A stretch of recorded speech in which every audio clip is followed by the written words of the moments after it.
what is a smart data product? I'm assuming that you're creating a product, right? That it has a purpose, and this product makes decisions, right? Or helps people make decisions and impacts users in some way.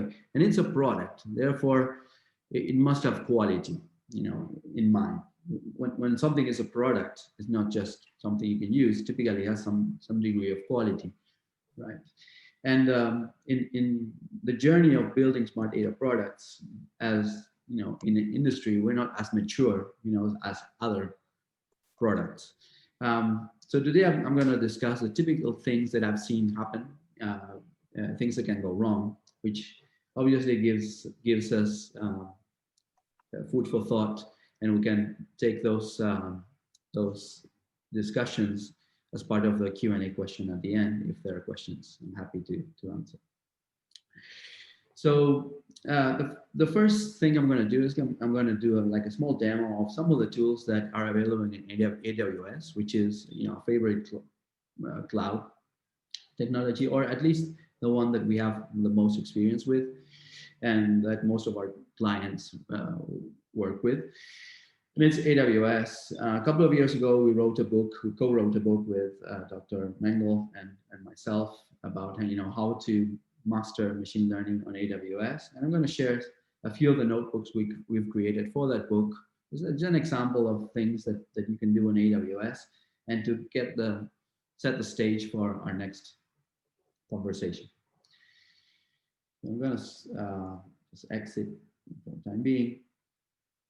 And in particular, I want to show Sagemaker, right? This is AWS console. And I'm going to go through some notebooks that we've created for this book to show you a few examples of things you can do with Sagemaker. And in particular, we're going at, this is the console. It has a bunch of different tools that you can use, from ground truth, that does labeling, notebooks, training, jobs, inference. There's a bunch of things. And today I'm gonna go through a notebook instance. It's one of the services that AWS provides, which is you can you can work from your notebooks. It launches a machine. It launches the Jupyter notebook server, so you can just go there and start working on your notebooks. In particular, I'm going to go to chapter 3 of the book, and I'm going to show a few examples of different ways you can go about solving a problem. In particular, since this is the Boston edition of the company, I'm going to show how to work on a specific problem, which is estimating the price of houses, based on a data set. So it's one of these Kaggle data sets that are available. You can download them from Kaggle. This is Boston housing. And in this data set, we have a bunch of properties from different houses that are being sold in the Boston area. And the label is the value, the median value, that houses on specific areas, of specific age, or specific sizes, have in the Boston area. So we want to estimate the median value of these houses. Maybe we can, think that we're building a smart data product that allows us to estimate the value. Maybe, a site that can help you assess, whether the value of your house is at the right range or not. That will be the smart data product behind, an ML pipeline such as this.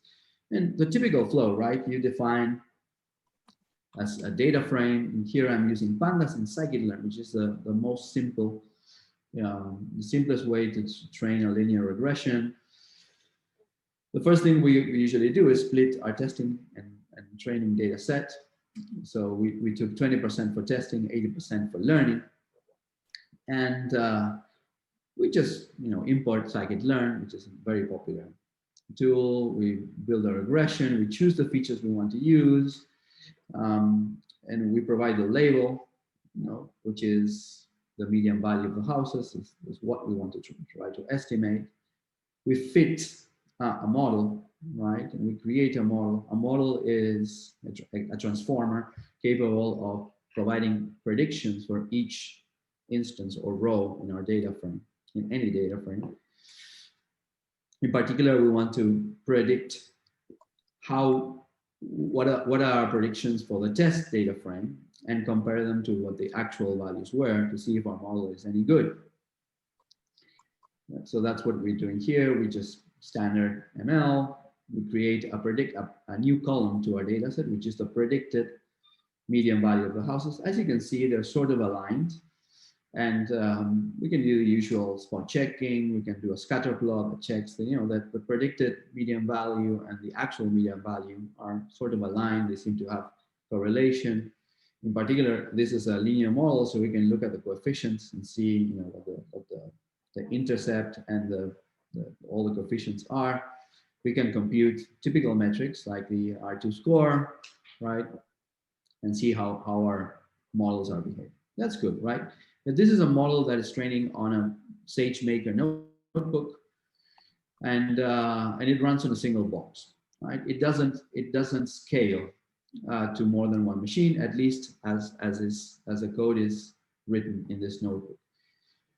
So AWS also has EMR. EMR is Elastic MapReduce, which is a service that allows you to distribute, compute, and run a bunch of different frameworks for big data. In particular, Spark is a very popular framework that allows you to do data science and machine learning over large amounts of data, and would allow us to distribute this training that we did in a single box on many boxes. In this, since we only have 30 minutes, I'm going to show you, what the Spark version of this product looks like. Even though I'm not running it on EMR, I'm still running it locally on this Sagemaker notebook instance, because we just don't have enough time to show all the plumbing necessary, but it's super simple. And as you can see, Spark has a very similar way of working than scikit-learn. In particular, we do the same thing, right? We create a data frame. We read it from CSV. We define the features that we want to train on, right? What is different in Spark is that you need to assemble your features in a single vector column. That's why we have a vector assembler, which is one of the transformations that we can do. And as usual, we do a splitting of testing and testing and training. We fit our model using a very similar language than we had with scikit-learn, regression. We have a linear model, and we can now create predictions for each of our entries on our test data frame and compare and see how well we did. As you can see here, the R2 score is very similar to the one that we had with scikit-learn. Of course, we're working with small data to make this demo quick. We can either use the built-in model summary, or we can use the regression evaluator job to get a sense of how we're doing on the predictions on the testing data set. Similarly, we typically don't want to just use estimators, right, or linear regression on its own. We typically want to include the trainers as part of a pipeline that includes other stages, not just the estimator, which is the model that trains or creates the model trainer, but also all the feature transformation, all the feature engineering, all the previous data preparation steps or stages necessary for machine learning. In particular, here we provide an example in which we create a pipeline with vector assembler and linear, but you typically would see a bunch of more transformers here, like encoders, one-hot encoders, string indexers, normalizers. This would go in the different stages. And the nice thing about pipeline is that you can fit the entire pipeline, and this would give you a transformer capable of applying to a particular row all the transformations necessary at prediction time, all the transformations that were done in order to get to a data frame that is prepared for learning.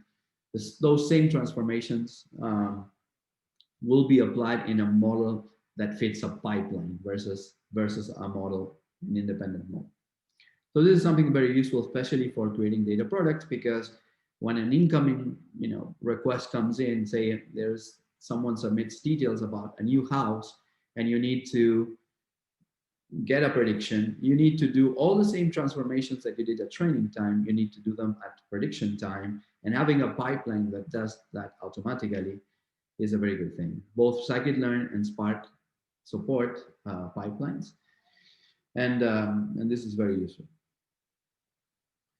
The same model we can train on Sagemaker.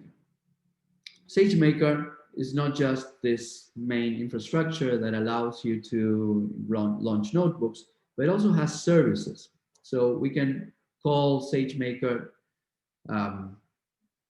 training jobs, and we can give Sagemaker the data, give Sagemaker the training data, give Sagemaker the testing data, and Sagemaker will automatically build a model around that data. It will even allow us to run jobs that can get us the prediction and run at scale. It will also allow us to deploy an endpoint capable of providing those predictions for us. Right? So here we have the exact same example, but using Sagemaker as opposed to Spark or scikit-learn. So here we have the same data frame. We select the training features, we select which is a label or predictive feature that we want to use. We have this data frame, but the next thing we do is we upload this data frame to S3. In particular, we upload two slices, one for testing and one for training. So you can see here we're using the Boto API to upload the different CSVs so that they're on S3. S3 is a distributed repository of files and blobs of data. And once we put them on this distributed data store, then Sagemaker is able to read that data and run the training job. In particular, we use the Sagemaker API. There's a new version than the one that I'm using here, but that is relevant to this example. So what we do is we construct a linear estimator by telling it, how many machines do we want to use for training, what kind of machine, where do we want the data to be output, where's the data, the training data located. In particular, it's located in S3. So once we provide all this information to Sagemaker service, Sagemaker will launch a service and we'll start training the data. In particular, these are the logs that are shown here. And at the end of these logs, we see that we get some stats about our training. And we can also see these in the Sagemaker UI. Right? We can look at training jobs over here and see, here I run it a few minutes, a couple of hours ago. I didn't want to wait for the whole thing to run for this demo, but here you can see the linear learner, and the linear learner run, it created a model, it gave some details about the algorithm, what is the data, what is the output, some metrics around the data. So all of these can be seen in the Sagemaker UI as well as through the API. And another thing we can do is create a transformer job that would read all of our testing data, for example, and create predictions for a bunch of new houses. So this is a case of a transformation job that can get us predictions for data, huge amounts of data that can be stored in S3. In particular, if we go through the UI, you can see that there are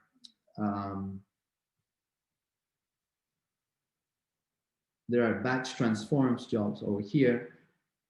That this is another thing that I ran today, which is a linear learner. This is a transformation job in which we want to get predictions for a bunch of instances. And in addition to creating predictions and store them in S3, we can actually deploy an endpoint, deploy an API capable of creating predictions real time. In particular, if I go to the training job, or if I go to the model, this is the model that was created a while ago when we run the linear learner. We can actually create an endpoint. I can give an endpoint name and an endpoint configuration, and I create an endpoint. And once I have a name for this endpoint and it's up and running, I'm not going to wait for it to come up, but it takes a few minutes to come up. Then I can use the real-time prediction Sagemaker classes by just providing the name of the endpoint I just created, well, the kind of serializer that I'll be using to submit data and to retrieve data. I can call this real-time predictor and get predictions for this vector. This vector reflects the different properties of the houses, the sizes, the age of the house, the location, etc. And I can get a score, which in this case, the score, the interpretation of the score is the median value of the house. So I can get real-time predictions very easily by using a framework such as this. Now, I'm going to go back to the presentation and see, it's very easy to use these tools and to deploy services, but when we try to build smart data products, having the ability to do things real fast is great, but sometimes by rushing, right, and by forgetting that we are working as part of a smart data product process, things can go wrong, right? And the things that I'm going to say are probably very obvious, but yet I've seen them happen oftentimes. So I'm going to go through this, and maybe we can have some minutes at the end to discuss whether this is actually something that in your experience happened or to you, or if it's completely obvious that we didn't have to do this and no one did this. I doubt that would happen. I made such mistakes in the past, so chances are that many of you will join me in this making mistakes effort. So the first pitfall is assume that assumptions on future data will remain the same, right? It's common to have a data scientist present a new strategy through a notebook or a presentation to a group of people about how that particular model or a particular data method might help the business in some way. It might forecast better, it might prevent users from leaving the company, it might pick the right price. Whatever those decisions are, they typically start with a prototype and some data set used to validate that methodology. When we build a product, we must cater for that variable change, right? We should challenge the assumptions which are true at the moment of designing the methodology. It's common to blindly take those algorithms to production, and we forget about the underlying assumptions that made the data model valid at that particular moment in time, or useful for that particular case. So yeah, let's not just deploy models and then forget about them. We need to challenge the assumptions both at the moment of designing and developing and implementing these models, as well as catering for model refresh and those aspects. The other common error is, in my opinion, this is very personal, let data scientists and engineering do their own thing independently, right? It's common to have, typically engineers focus on stability of the system, the use of design patterns to make the modules are testable, cohesive, and decoupled. Engineers are interested in performance from the point of view of low latency, high throughput, no concurrency issues, and that we're using the cloud in the most efficient possible way. On the other hand, data scientists Focus more on iterative experimentation and successful prototypes. If these prototypes are good, then it's usually a very good outcome for data scientists. They're interested in performance, but mainly about the model accuracy or business metrics. Many times, some of these objectives are a conflict. For example, it's hard to perform quick iteration in production for an A/B test if we need to ensure that models being served are truly threat safe, they don't have memory leaks, they don't cause garbage collection issues. At the same time, chances are that those models that better perform in terms of accuracy may require a large memory footprint and are prone to creating other performance problems, typically latency. So the best, in my opinion, is to have teams in which engineers and data scientists collaborate.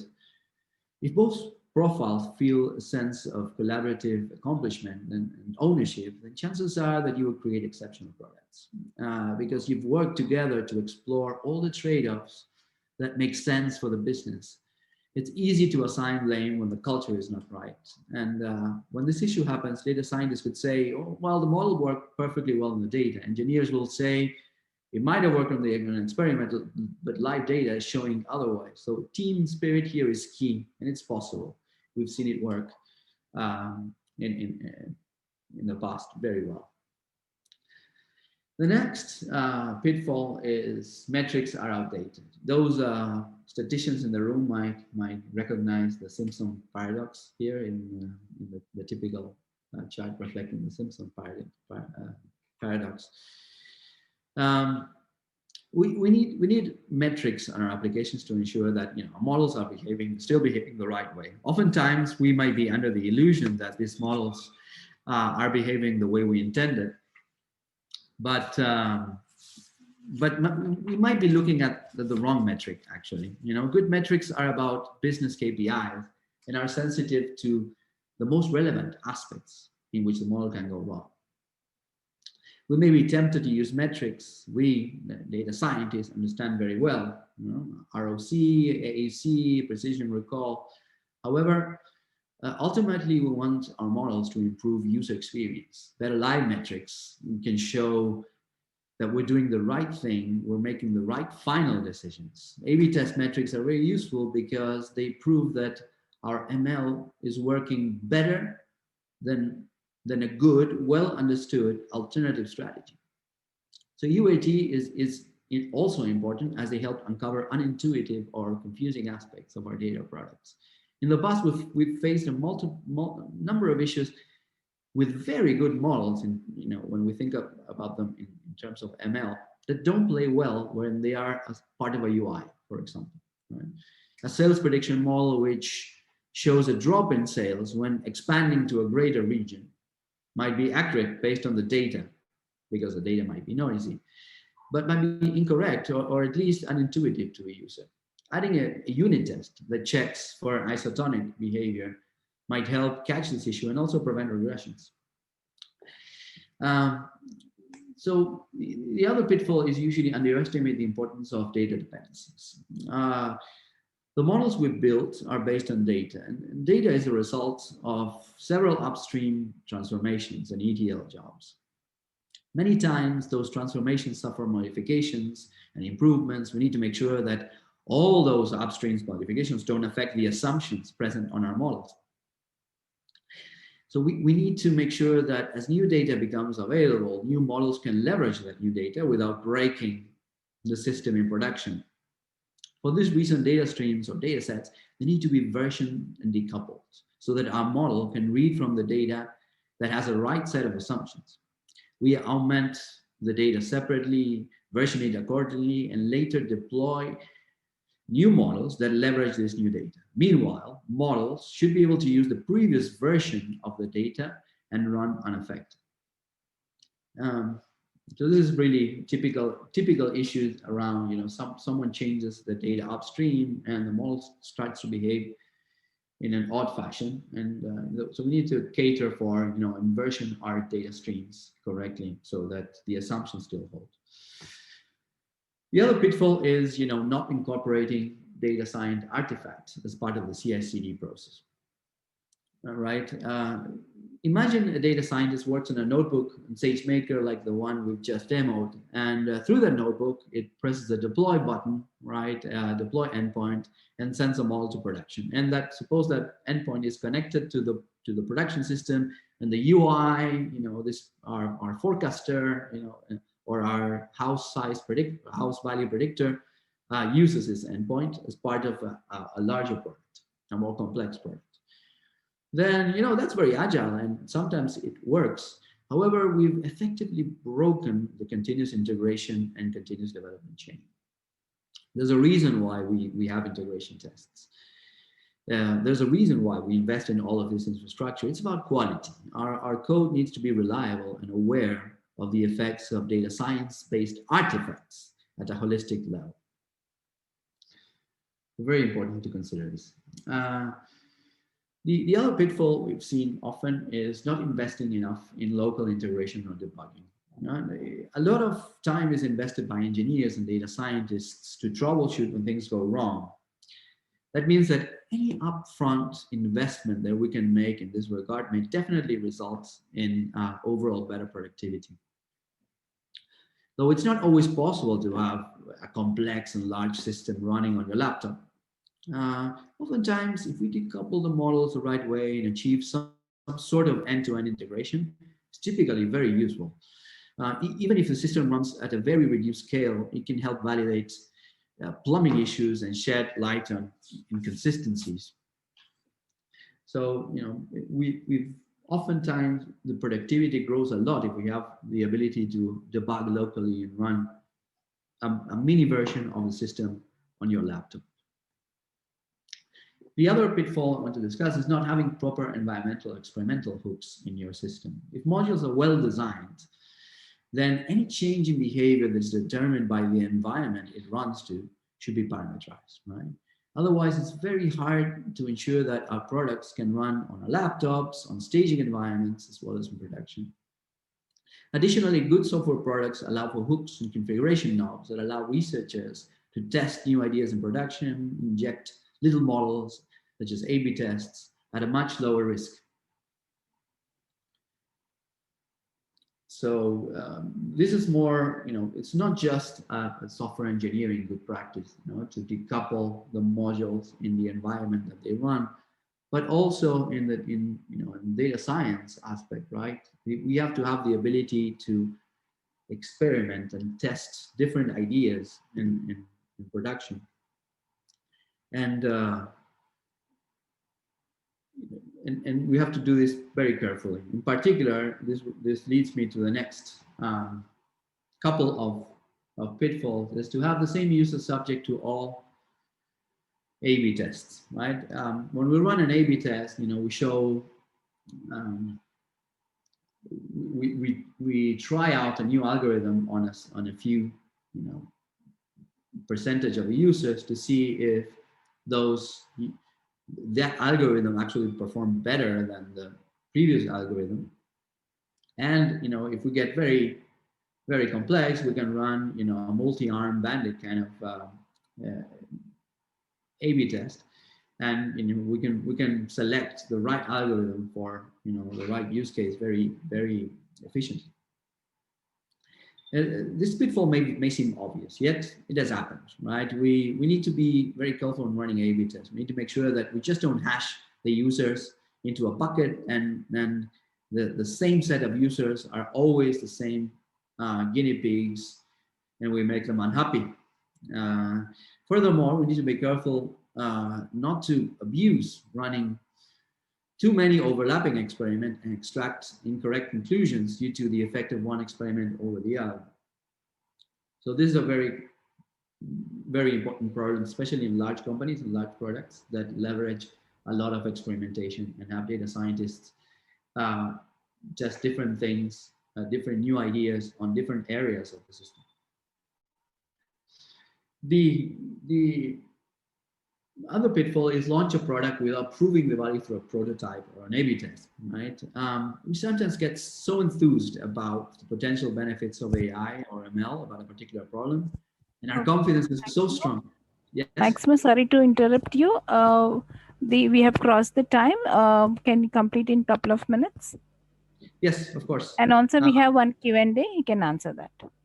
Okay, perfect. Yeah, this is one, launch a product without proving a value. And the last product is, letting the prototype be the spec, right? Let's not have a notebook be the spec of the product. The product should be a full document. The spec should be a full document that communicates, all the preconditions, assumptions, right? And the behavior, the expected behavior of the algorithms.